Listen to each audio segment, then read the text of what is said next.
मनु महाराज के 3 कन्या। मनुस्तु शतरूपायाम तिस्रः कन्यास्त्रे आकूति देवहूतिश्च प्रसूति इति विश्रुतः। आकूति, देवहूति और प्रसूति इनकी कन्याओं के नाम हैं। सबसे पहले मध्यम कन्या जिसका नाम देवहूति था, उसका चरित्र श्री सुखदेव भगवान ने सुनाया है। देवहूति जी का विवाह महामुनि करदम जी के साथ में संपन्न हुआ। करदम जी समाधि लगा के बैठे थे, तब भगवान पहुंचे और भगवान कहते हैं, मांगो करदम क्या चाहते हो। करदम जी हाथ जोड़ के बोले, प्रभु कुछ नहीं चाहिए, आपका दर्शन हो गया। ना समाधि तो कुछ कामना से ही लगा के बैठे थे। जाओ, परसों के दिन मनु महाराज की मध्यम पुत्री देवहूति के साथ में तुम्हारा पाणिक ग्रहण संस्कार संपन्न हो जाए। करदम जी तो हाथ जोड़ के खड़े हो गए, महाराज जब विवाह का आशीर्वाद ही दे दिया तो अब एक वरदान और दे दो, मांगो। बोले विवाह तो हम कर लेंगे, पर एक शर्त है। क्या? हम आपके समान ही संतान चाहते हैं।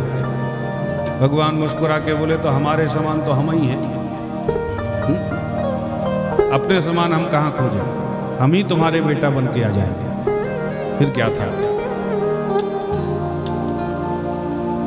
मनु महाराज करदम जी के पास में पहुंचे, विवाह का प्रस्ताव रखा अपनी बिटिया का, तो करदम जी ने एक शर्त रखी। क्या? एक संतान होते ही हम बाबा जी बन जाएंगे। पूछ लो अपनी बिटिया से, उसे स्वीकार है क्या? देवहूति से पूछा, देवहूति बोली हमें स्वीकार है। फिर क्या था। न बैंड बाजे बजे, न टेंट लगा। करदम जी का विवाह देवहूति जी के साथ में सानंद संपन्न हो गया। विदा करके अपने आश्रम की ओर आ रहे थे करदम जी, तो अपनी कुटिया पर 2 आसन बिछा दिए और मन ही मन संकल्प कर लिया कि मेरी बिछाई हुई आसन पर यदि देवहूति बैठ जाती हैं तो अभी मैं इनका परित्याग कर दूंगा, और यदि नहीं बैठती हैं तो अभी परित्याग कर दूंगा। पर देवहूति तो परम पतिव्रता थी, दाहिना हाथ अपना पति के बिछाए हुए आसन पर रख दिया और बगल में बैठ गई। करदम जी विचार करते हैं, यदि मेरी बिछाई हुई आसन पर बैठती हैं तो यह कैसी पतिव्रता है जो पति की सेवा को स्वीकार कर रही, और नहीं बैठती हैं तो कैसी पतिव्रता है, पति के आदेश की अवहेलना कर रही। बोलो राधे राधे। पहले की माताएं इतना पति का सम्मान करती थी कि उनके बिछाए हुए आसन पर भी नहीं बैठ सकती थी, और आजकल तो देवी जी की आंखें ही जब खुलती है जब पति चाय बना के पहुंच जाए। गुड मॉर्निंग मैडम, सोई वो जगेंगी। कितना बज गया? बोले 9 बज गया। 9 ही बजे। बोलो राधे राधे।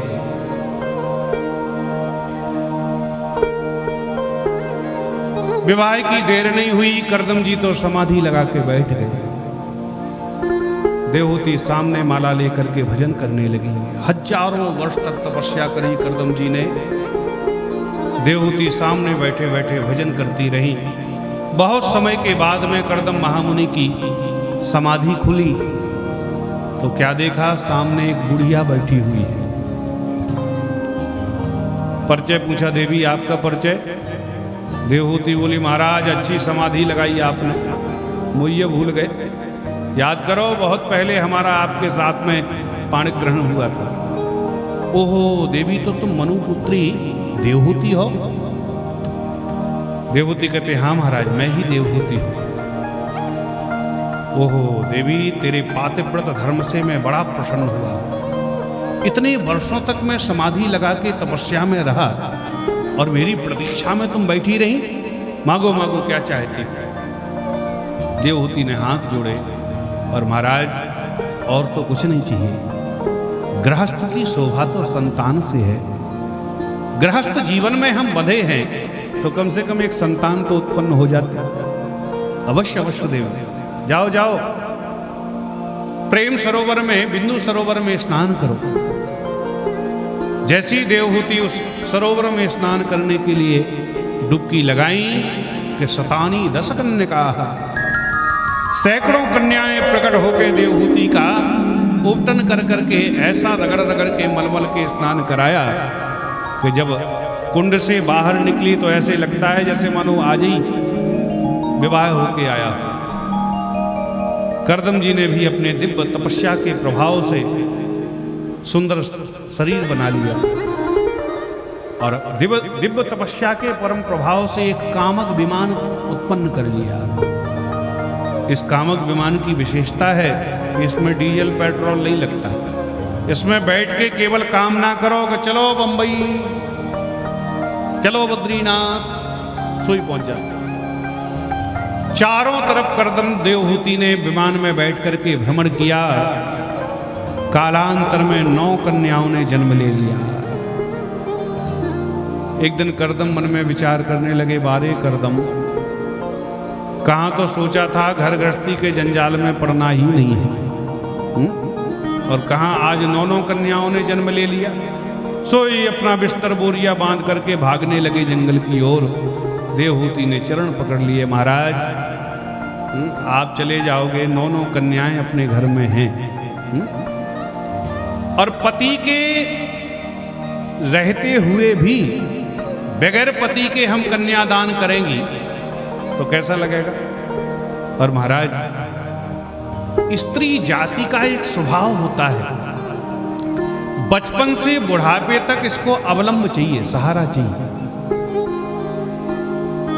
जब बिटिया होती है तो माता पिता का सहारा होता है, विवाह हो जाता है तो पति का सहारा हो जाता है, और बुढ़ी हो जाती है तो बेटे का सहारा हो जाता है। तो महाराज बुढ़ापे का सहारा तो देते जाओ। तब कर्दम बाबा को याद आया, ओहो देवी, हमारे घर में तो साक्षात भगवान ही हमारे पुत्र बन के आने वाले, क्योंकि भगवान ने स्वयं हमें वचन दिया। देखो एक बात निवेदन करें, कर्दम जी जैसा संयमित गृहस्थ जीवन जिनका हो जाता है, जरा विचार करो, देवहूति कोई कम सुंदरी नहीं थी। सुंदरता की बात करें तो सबसे ज्यादा सुंदर होते हैं गंधर्व। और जब मनु महाराज के यहां देवहूति थी तो एक दिन अपने पिताजी के आंगन में खेल रही थी। उसी समय विश्वावसुर नाम का गंधर्व विमान में बैठ के इनके आंगन के ऊपर से निकला, और जो देवहूति की सुंदरता का अवलोकन विमान से किया तो देवहूति की सुंदरता पर व्यामोहित होके लुढ़क के नीचे गिरा। विश्वावसुर नृपतत विमाना। अब सोचो जरा, कितनी सुंदरी होंगी देवहूति, और इतनी सुंदरी भामनी पाने के बाद शादी की देर नहीं हुई, समाधि लगा के बैठ गए। ऐसा संयमित गृहस्थ जीवन जिनका हो जाता है, ऐसे ही गृहस्थ के घर में नवदा भक्ति के रूप में नव कन्याएं जन्म लेती, और एक भक्ति जीवन में आ जाए तो भगवान मिल जाते हैं। फिर जिसके घर में 9 भक्ति प्रकट हो गई हो तो भगवान कहाँ रह सकते। प्रेम से बोलो राधे राधे राधे राधे। जरा जोर से बोल दो, राधे राधे राधे राधे। हाँ, क्योंकि कथा में 2 व्यवधान बहुत ज्यादा आते हैं, एक तो निद्रा देवी और एक मनीराम। निद्रा देवी कब आ जाएं कोई पता नहीं, और मनीराम कब हिसाब किताब करने चले जाएं कोई पता नहीं। इसलिए निद्रा देवी आने ना पाए और मन कहीं जाने ना पाए, दोनों का एक ही उपाय, क्या? प्रेम से बोलो राधे राधे राधे राधे। और इतनी जोर से बोला करो कि बगल वाले के कान में भनक पड़ जाए। अब की बार पुनः देवहूति गर्भवती हुई, और कालांतर में भगवान स्वयं देवहूति के गर्भ से कपिल के रूप में प्रकट हो गए। बोल कपिल भगवान की जय हो। कपिल भगवान का दर्शन करने के लिए ब्रह्मा जी अपने मानसिक 9 पुत्रों को साथ में लेके आए। कपिल भगवान का दर्शन करके जाने लगे तो करदम जी ने प्रार्थना करी, महाराज आपके पास में 9 बेटा और हमारे पास में 9 बिटियां, आप कहो तो हम अपने बिटियों का विवाह आपके बेटों के साथ कर दें। ब्रह्मा जी बोले शुभ से शीघ्रम। फिर क्या था, सारी कन्याओं का विवाह ब्रह्मा जी के मानसिक पुत्रों के साथ में संपन्न कर दिया करदम जी ने। करदम जी कहते हैं देवी कन्याएं सब अपने अपने घर गई, बुढ़ापे का सहारा तुझे तेरा बेटा मिल गया है, अब अपने राम भजन करने के लिए चलते। तब देवहूति ने रोका भी नहीं, करदम जी तो भजन करने के लिए जंगल में चले गए। इधर एकांत में कपिल भगवान बिल्कुल शांत बैठे रहते हैं, आंख बंद करके आत्मचिंतन में रत बने रहते हैं।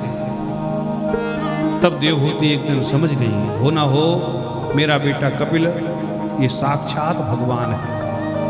तब एक दिन शरण में आई और हाथ जोड़ के बोली, बेटा संसार की कोई भी देवी इतने सुख और वैभव की कभी कल्पना नहीं कर सकती है जितना कि मुझे प्राप्त हुआ है। मैं बिटिया बनी तो मनु महाराज की, चक्रवर्ती सम्राट महाराज मनु। मेरा विवाह हुआ तो महान तपस्वी महामुनि करदम जी के साथ। करदम का तो अर्थ ही होता है जिसने अपनी इंद्रियों का दमन कर दिया, उसका नाम करदम। मुझे बेटियां मिली तो सती अनुसुईया जैसे, ये मेरी बेटियां। दामाद मिले तो भृगु वशिष्ठ जैसे,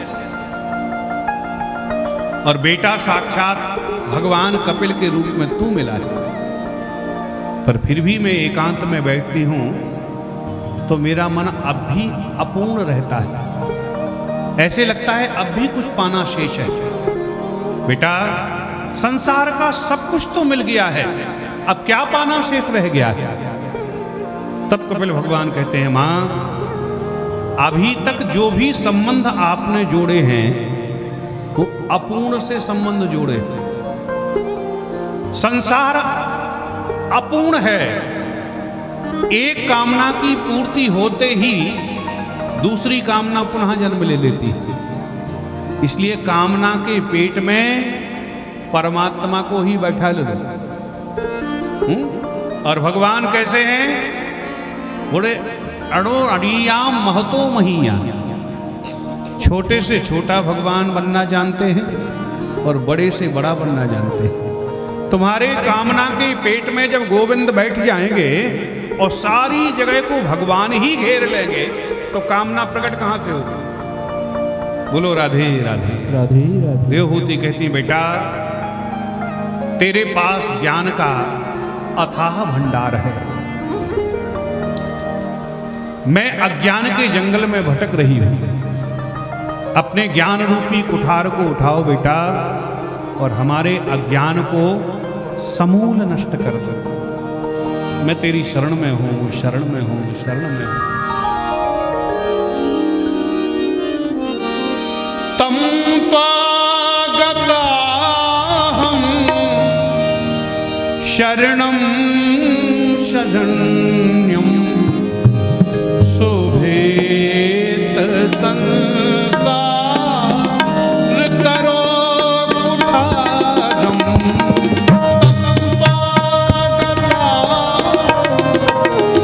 शरणम शरण्यम शोभेत संसार तरो कुठारम। जिज्ञासया प्रकृते पुरुषस्य नमामि सधर्मविदाम्बरेशं।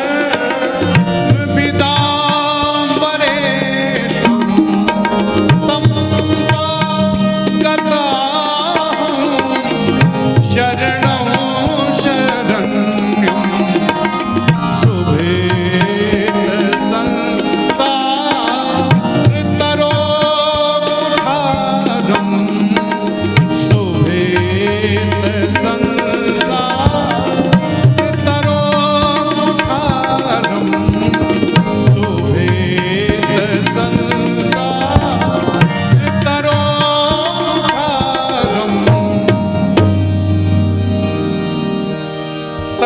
भगवान ने अपनी माँ देवहूति को यहाँ बड़ा ही सुंदर उपदेश दिया है, जिसको भागवत में कहते हैं कपिल अष्टाध्यायी। 8 अध्यायों में बड़ा ही सुंदर उपदेश दिया है। भगवान कपिल कहते हैं, माँ, ये मन ही जीव को संसार में बंधन और मुक्ति का कारण है। मन को यदि परमात्मा से जोड़ दिया तो यही मन मुक्ति का कारण बन जाता है, और इसी मन को यदि संसार से जोड़ दिया तो यही बंधन का कारण बन जाता है। गुणेषु सत्यम बंधाय रतंबा पुंस मुक्तये। देखो भाई, चाबी तो एक ही होती है ताले की, है ना। चाबी को यदि इधर मोड़ दिया तो ताला बंद हो गया, और उसी चाबी को इधर मोड़ दिया ताला खुल गया। ऐसे ही मन को यदि संसार में मोड़ दिया तो बंध गया, और इसी मन को यदि परमात्मा की तरफ मोड़ दिया तो मुक्त हो गया। संसार का बंधन छूटता थोड़ी। एक जगह हम कथा कर रहे तो 80 साल की माता जी आगे ही बैठे। अब हम कथा करें, वो बार बार खड़ी हो गए, फिर बैठे, फिर खड़ी हो। तो हमको व्यवधान हुआ, हमने पूछा, माता जी बात क्या है? तो हाथ जोड़ के बोली, महाराज बात तो कछु ना है, घर से जब कथा सुनबे चली तो घर को तारो तो लगाया ही, पर खींच के ना देखो कि ठीक से लगो के ना। तो कथा में बैठी मन ताले में रखा है। बोलो राधे राधे राधे। भगवान कहते हैं, मां संतों का संग करो।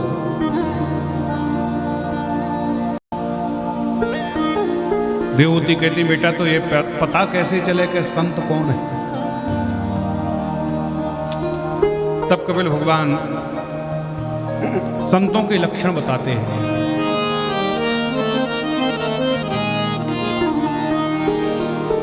मां, ये लक्षण जिसमें घटित हो वही असली संत है। क्योंकि आजकल पाखंडियों की कोई कमी नहीं है, इसलिए संतों के लक्षण जरा सीख के जाइए। लक्षण क्या है?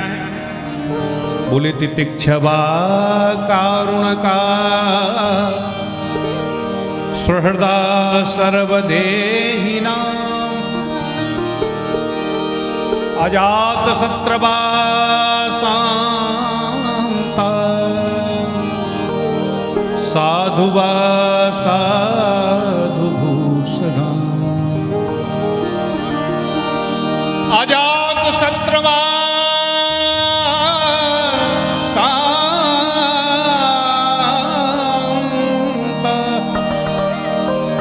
साधुवा साधु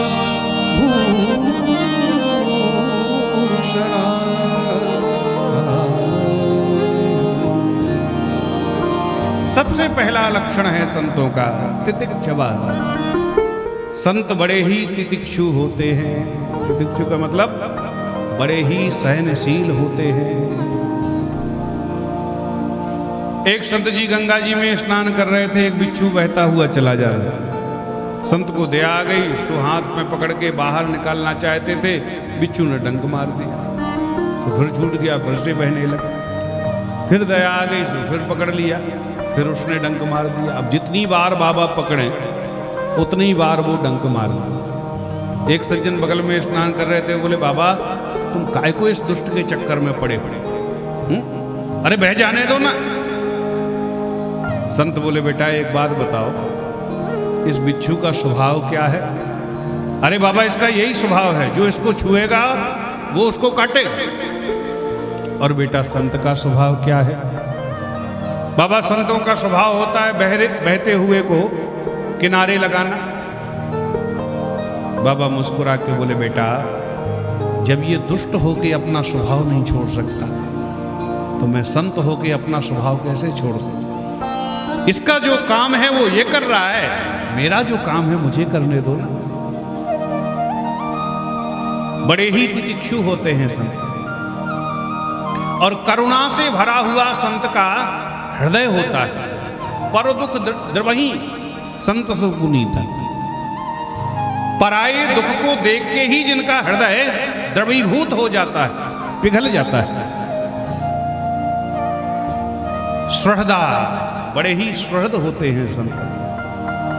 और सर्वदेही नाम, सारे देहधारियों में उन्हें तो अपने परमात्मा श्री हरि का ही दर्शन होता है, इसलिए अजात शत्रु होते हैं। उनका कोई शत्रु नहीं होता, क्योंकि उनका तो यही मत है कि निज प्रभुमय देखें जगत, कैसन करें विरोध।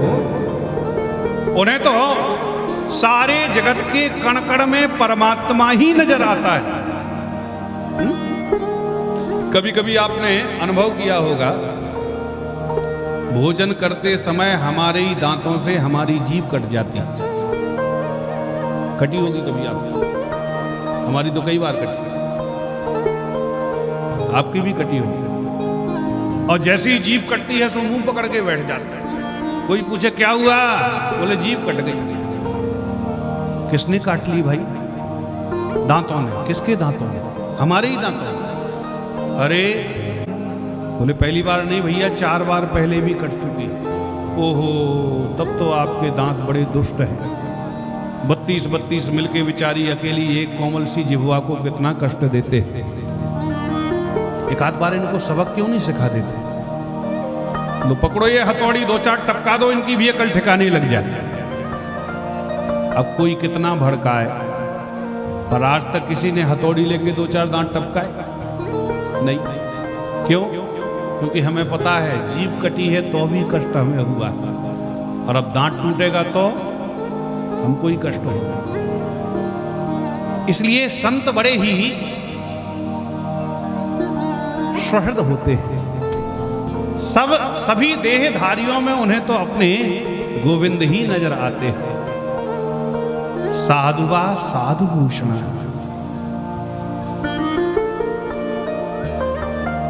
देवहूति कहते हैं बेटा भक्त कितने प्रकार के होते हैं। तो भक्तों के बारे में कपिल भगवान कहते हैं, मां, मंदिर की मूर्तियों में ही जो केवल भगवान का दर्शन करते हैं, ऐसे प्रारंभिक भक्त हैं, अभी भक्ति करना सीख रहे हैं। देखो, मेरी इस बात से मूर्ति पूजा का विरोध मत मान लेना। मंदिर में जो मूर्तियां हैं किसने बनाई हैं? हम ही आपने, में से ही तो किसी ने बनाई। मंदिर में मूर्ति में प्राण प्रतिष्ठा किसने करी? हम ही आप में से किसी।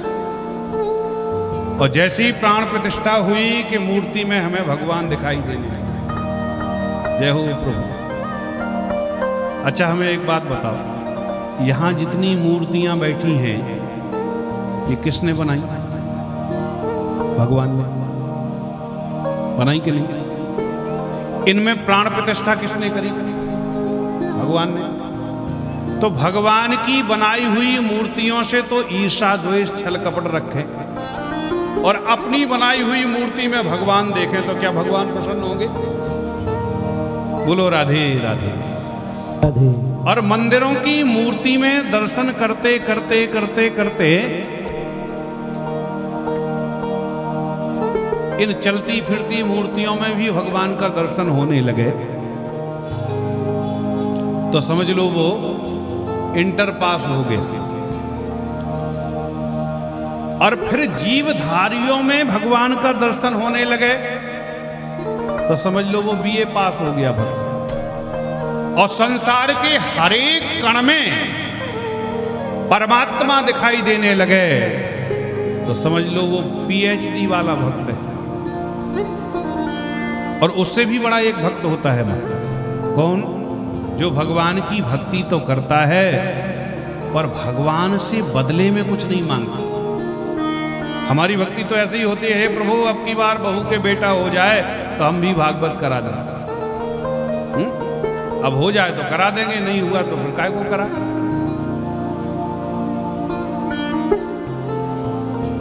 कपिल भगवान कहते हैं मां जो भगवान की भक्ति करता है और भक्ति के बदले में भगवान से कुछ अपेक्षा रखता है, वो भक्त नहीं है, वो तो सौदागर है। और जो भगवान की निरपेक्ष भक्ति तो करता है पर भगवान से बदले में कुछ नहीं मांगता। देवहूति बोली भगवान ही दे दें तो बोले दीय मानम न गृहंती बिना पथ मत सेवने जना। भगवान भी दे दें तब भी स्वीकार ना करे। ऐसे निरपेक्ष भक्त के भगवान निरंतर पीछे पीछे डोलते रहते। किसी ने कहा भगवान को तो आगे आगे चलना चाहिए, पीछे पीछे क्यों भागते? बोले पीछे इसलिए भागते हैं कि उसके चलने से जो उसके चरणों की धूली उड़ती है ना, चरण रज उड़ती है, उसमें भगवान अवसिंचित होके अपने आप को धन्य बनाते। निरपेक्षम मुनिम शांतम निर्वैरम समदर्शनम अनुव्रजामि हम नित्यम पूये ये त्यंघरेणु। बोलो राधे राधे राधे राधे। भगवान का ध्यान कैसे किया जाता है तो ध्यान की विधि बताइए। संचिन्तयेत् भगवतस्य चरणारविन्दम् वज्रांकुशध्वज सरोरुहणाचनाट्यम्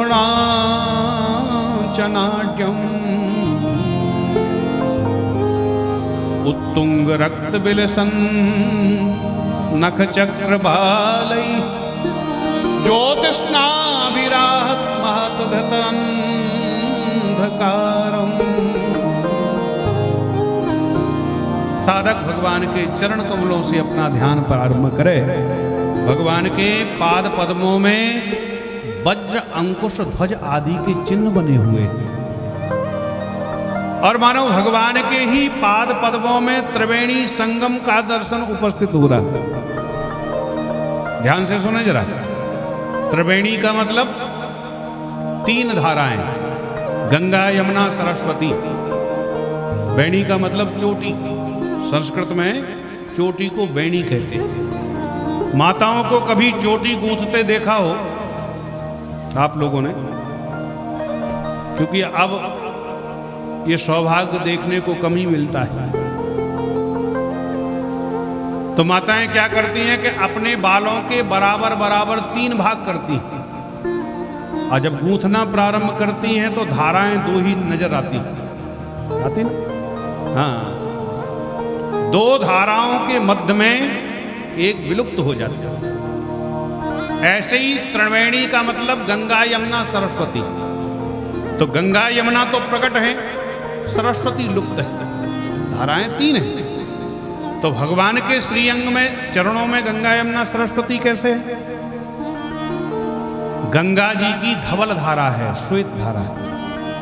तो भगवान के चरणों के जो नख है ना, नाखून एकदम श्वेत, मानो गंगा मैया का दर्शन हो रहा है। और भगवान के चरण का ऊपरी जो हिस्सा है वो श्याम आभा का है। यमुना जी की धारा श्याम आभा की है और भगवान के पाद तल का जो रंग है तलवे का वो लाल लाल है। तो खड़े खड़े बंशी बजा रहे हैं तो गंगा यमुना का तो दर्शन हो रहा है पर सरस्वती लुप्त है। इसके बाद कटी भाग का दर्शन करे, फिर वक्ष का दर्शन करे जिसमें कौस्तुभ मणि भगवान धारण किए हुए हैं। भृगुलता का चिन्ह बना हुआ है भगवान के वक्ष में। उसके बाद साधक भगवान के मुखमंडल पर अपनी दृष्टि को लगावे। लाल लाल भगवान के अधरोष्ट हैं। शरद पूर्णिमा के पूर्ण चंद्र के समान भगवान का विराट मुखमंडल है, एकदम धवल श्वेत भगवान की दंतावली है।